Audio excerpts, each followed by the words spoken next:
Hello guys, कैसे हैं आप लोग? कैसे एग्जाम की प्रिपरेशन बात करते हैं मेटाफोर्सिस की। सर इस वीडियो की काफी वेट हो रही थी और यहाँ पे हमें समझना है कि मेटाफोर्सिस है क्या, कैसे बना, इसकी स्टोरी लाइन को पूरा क्लियर करना है। For that we need to have an introduction, the very first video.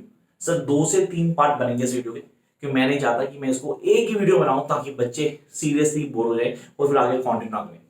तो यहाँ हम स्टेप बाय स्टेप चलेंगे, लेकिन यहाँ याद करना है प्लीज कोई भी पार्ट को मिस मत करना, कैन नॉट स्किप। आप लोग सारे पार्ट वन बाय वन करने होंगे and I really request all the students to guys make your own notes while I am telling this story. मैं बहुत ही ज्यादा स्लो पेज में रहूंगा ताकि आप हर चीज को क्लियर करें। मेटामॉर्फोसिस, अच्छा मेटामॉर्फोसिस की बात करते हैं तो सर हमारा कोर्स कंटेंट क्या है? वी हैव सीन किया सर, अलग अलग वीडियोस हैं, अलग अलग टीचर्स यूट्यूब पे डाल रहे हैं और हम कंफ्यूज होते हैं कि किसको पढ़ना है किसको नहीं पढ़ना। सच है, कई सारी चीजें कंफ्यूज कर देती हैं कि हमें बेस बताया जाता, सीधा स्टोरी लाइन को क्लियर कर देते हैं। We need to clear our base, that is metamorphosis. तो यहां बात करते हैं metamorphosis, the work of Ovid. अब ओविड का काम है इसको कैसे क्लियर किया गया, तो you can see in box a little boxes, कुछ छोटी छोटी चीजें बताएंगे। पहली चीज सर, ये 8C के अंदर वर्क किया गया था। किसने किया था? ओविड ने, जिसको 15 अलग अलग पार्ट में 15 बुक्स में डिस्ट्रीब्यूट किया गया। अब सर ये था क्या? इस एपिक, सर ये एल्गी थी। सर ये लेजेंडरीज की ग्रेटेस्ट वर्क को डिफाइन किया था इन अ क्रोनोलॉजिकल ऑर्डर, मतलब स्टेप बाय स्टेप हर चीज को बताया गया। जैसे इसके अंदर गॉड और गॉडेसेस को हाईलाइट किया गया। इसकी मेजर थीम ट्रांसफॉर्मेशन है, जिसको हम क्लियर कर लेते हैं। Major theme of metamorphosis is transformation, बदलाव, how the things being change. या दूसरे वर्ड्स में बोलूं sir, it's all about the creation of world, the modern world in which we all been living, ठीक है, it's all about the creation of this world। और अगर दूसरे half में क्लियर करूं sir, this is all about the work of Jupiter and Juno. तो dominant तो sir Jupiter ही है, जॉब के नाम से जाना गया, उसको वो डोमिनेंट पर्सनैलिटी दिखाया गया। Sir dominant and the God, seriously हम कहते हैं गॉड, द गॉड, अगर मैं दूसरे वर्ड बोलूं, इज अ रेपिस्ट गॉड। इतने रेप तो मैं कहूं हमारे यहाँ कोई सोसाइटी में करो उसको हैंग किल डेथ कर दिया जाएगा, एंड इट्स अ गॉड जिसको इमेज दी गई है, and he was the one who reaps every next moment. अब इसको कैसे पढ़ना है, पढ़ने का तरीका क्या होगा, and how we going to get all things clear, ये सारी हम डिस्कस करेंगे। तो यहां से शुरू करते हैं क्लास को। गाइस इस वक्त मेटाफोर्सिस कुछ चीज जाननी जरूरी है। It is written in Latin, yes written Latin in 8C। Here we are having the mythological and legendary work, the Greek sources and the creation of world.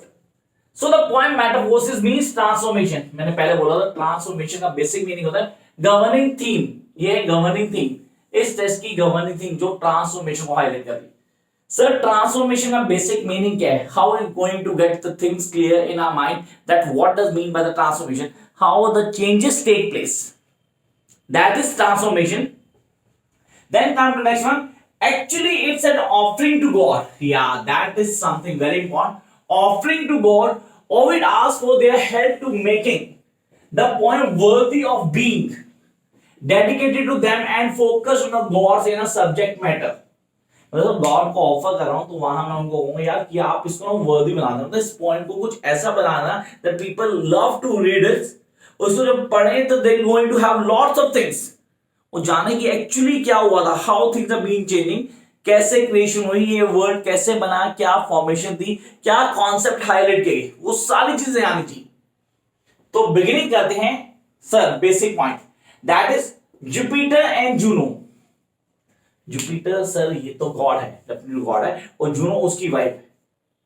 अब इसकी वाइफ को गुस्सा बहुत आता है, इस बात पे नहीं आता कि उसका हस्बैंड रेप बहुत ज्यादा कर रहा होता है, इस बात का गुस्सा आ रहा है कि वो किसी दूसरे के साथ अफेयर कर रहा है।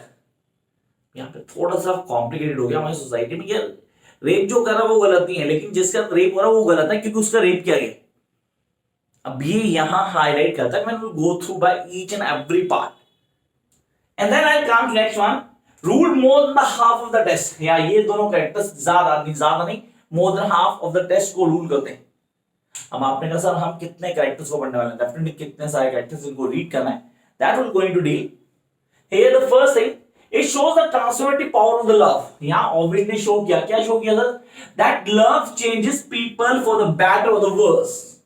ये कंफर्म है कि लव बदलता लोगों, सो बेटर कर रहा है या वर्स कर रहा है ये डेफिनेटली पता नहीं, लेकिन डेफिनेटली चेंज करता है, तो अच्छे या बुरे के लिए कंफर्म चेंज करेगा। देन कहता है love operates with an irrational power that can not be simply ignored. It was composed in dactyl hexameter. Sir dactyl hexameter क्या है ये आप लोगों ने नहीं पढ़ा होगा डेफिनेटली, मीटर की क्लास को डेफिनेटली देखना, वहां पे आपको बता दिया डेक्टाइल हेक्सामीटर क्या होता है। ये बेसिकली क्लासिकल मीटर है किसी भी एपिक के लिए। एपिक किसको कहते हैं सर? पोएट्री फॉर्म जो स्टोरीज को हाईलाइट करते हैं।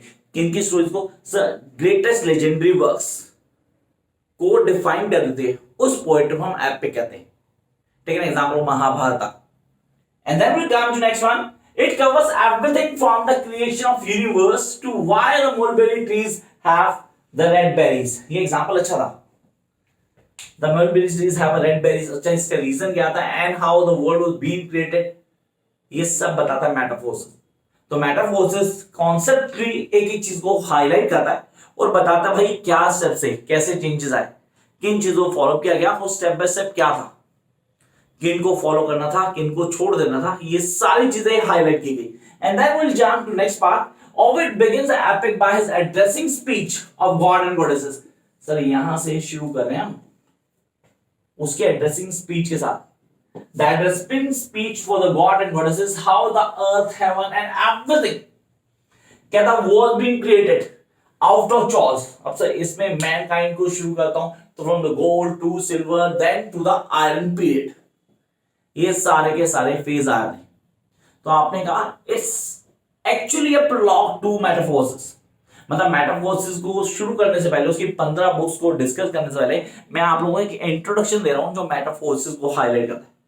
मेटाफोर्सिस क्या बताएगा आपको? सर मैंने आप बिना कुछ शुरू किए आपको बता दिए वो दो डोमिनेंट कैरेक्टर जो पूरी स्टोरी लाइन में अपनी डोमिनेंस शो करेंगे, इनकी वजह से सारे चेंजेस आएंगे। And then will get to know about the way one should follow the life। जैसे कि बिगिनिंग होती है सर, बिगिनिंग फर्स्ट बुक की बात करता हूं तो वहां हमें बताया गया that Job had destroyed everything on earth by the flood। ये हम नेक्स्ट क्लास में डेफिनेटली पढ़ेंगे, लेकिन यहां से एक इंट्रो दे रहा हूं आप लोगों को ताकि आप लोग पूरा ग्रिप कर पाओ कि यार नेक्स्ट क्लास में हमने पढ़ना है, हम ये चीजें पढ़ने वाले नेक्स्ट क्लास में। तो ये सारी चीजें काम आएंगी। अब नेक्स्ट क्लास में क्या चेंजेस आएंगे, कैसे हाईलाइट करने वाले उनको समझ लेते।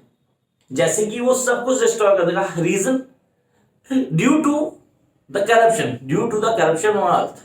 सर करप्शन किसको कहते हैं आप? When the people not been following the orders और नॉट ओबेइंग द गॉड। जब गॉड को ओबे नहीं कर रहे तो डेफिनेटली सब कुछ खत्म होगा, लेकिन उसमें एक कपल बचा है, डेफिनेटली एक कपल बचता है जो कि बहुत ज्यादा ओबे करता है किसको? गॉड को। अब भगवान ने उनको कह दिया कि भाई तुम ही क्या करो, रिप्रोडक्शन करो और वर्ल्ड को दोबारा से क्रिएट करो। अब यहां से गाड़ी शुरू होती है, मतलब दोबारा से बिगिनिंग हो गई। तो अकॉर्डिंग टू दैट फिलॉसफी हम बोले तो पूरा यूनिवर्स बहन भाई हो गया भाई, तो बच्चे उन्हीं के थे, उन्हीं को आगे बढ़ाया गया। तो ये तो कॉन्सेप्ट आ गया आलसा जिसको फॉलो किया गया। अब मेटाफोर्सिस की बिगिनिंग में ही हमें कई सारे लूपहोल्स मिलते हैं। अब लूपहोल्स हैं बट हमारा कोर्स और हम उसको पढ़ना है तो we need to go through by all this and I am going to analyse one by, मतलब सारी चीज वन बाय वन एनालाइज करता रहूंगा, बीच में स्पेशल कमेंट में डालता रहूंगा आप लोगों के इंटरेस्ट के लिए कि मजा आए पढ़ने में। अब मैंने मेटाफोर्सिस को करना है, मैं मेटाफोर्सिस के बेसिक्स को क्लियर करूंगा and then I am going to get all things clear in my mind.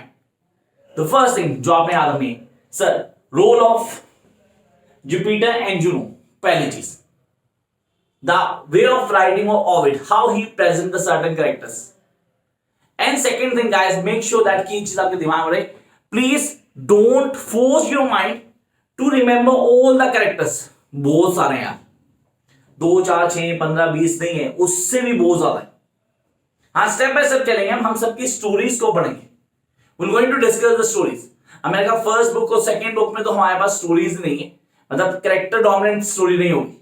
हाँ third book onwards we are having a dominant characters, मतलब हर बुक का एक डोमिनेंट कैरेक्टर होगा जो हाईलाइट करेगा अपनी पर्सनालिटी को और वन बाय हम उसको डिस्कस करते जाएंगे। ये हमें कब से मिलेगा? ये थर्ड बुक ऑनवर्ड मिलेगा जहां पे हम हर कैरेक्टर के हिसाब से उसकी स्टोरी को रीड करेंगे। That begin again with the involvement of Jupiter, वहां भी जुपिटर की इन्वॉल्वमेंट होगी और उसके बाद ही वो स्टोरी लाइन आगे चलेगी। And then in every part, every book we are having the involvement of Jupiter, and I hope you guys have an idea कि हमने क्या पढ़ना है। Catch you very soon with the second part of metamorphosis, जहां हम discuss करेंगे least to least first 5 to 7 books. Then we'll jump to the next part. Till then, like, share, subscribe if you think it's worth to watch. Bye, guys.